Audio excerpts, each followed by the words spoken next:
after lunch, no.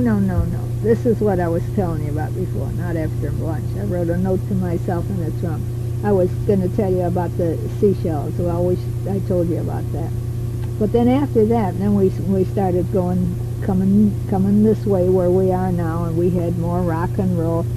A couple of ladies fell down. One of the ladies with the cane, and the other lady with the two crutches. She fell down. She has a black eye and a thing on her head. And then my neighbor next door to me, he's a real tall guy. And he hit himself on the door frame because he didn't, he's so tall and he didn't duck down enough.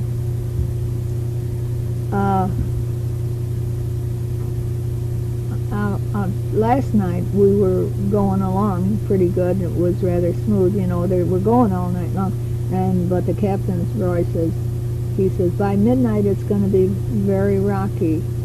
So we prepared for that. We put all our medicines up and anything that could fall down and made sure that everything was secure.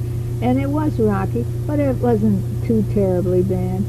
And you could look over on one side and you could see a skyline, and you could see the land. You could see all the lights glowing. So you knew you were pretty close to land. Ralph and I don't get seasick. Well, let's put it this way. In all our traveling, we have never gotten seasick. And we keep eating. And when it's bedtime, we get in bed and it rocks us like in a cradle. But some of the people had, not too good luck with that. One man, he's been in his room for 2 days and 2 nights. And his wife is out okay. And she says, God, I don't know what to do with him. I says, well, just keep making him drink water and try to eat something soft because he'll dehydrate if he doesn't have enough water in him. So let's hope now that we're here that this will be over with. The Dramamine bottle is almost empty. They're eating them like candies, like M&Ms. Oh, God. Now, when we came here this afternoon, the ocean was a beautiful cobalt blue and the terrific white spray as we plowed through the swells. Oh, God, it was just gorgeous. So, now, let's see, what can I tell you? When we got here, we had to go through a little narrows between Venezuela and the island of Trinidad. We went through, it was called Boca del Dragon. What that means, I don't know. And there you would see the blue water where we were traveling on met the green water. It was unbelievable. They just together, like a line right there. There it is. So we were glad to see port because after 300 miles of rock and roll, we were saying, hey, enough of this stuff. And we landed at Puerto de Macuru,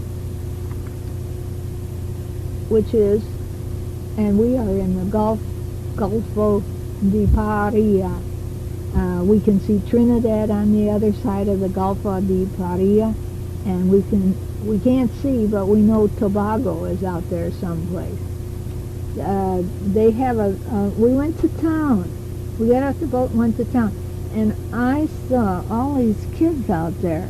And they was, oh geez, I had 9 necklaces in one pocket and 9 necklaces in the other. And I said to Ralph, I can count 35 kids now. I said, I'm not going to bring this out. This would be a tragedy. They'd be going like wild people there. And then the ones that didn't get anything would be very disappointed. So I just left my stuff here. We went out and we saw this big monument to Christopher Columbus. And he came here in 1498, and it was his 3rd voyage. He always went to islands. And when he came here in this little town, this was the first time that he ever hit a country. So that was interesting. And their business here is they have a limestone quarry.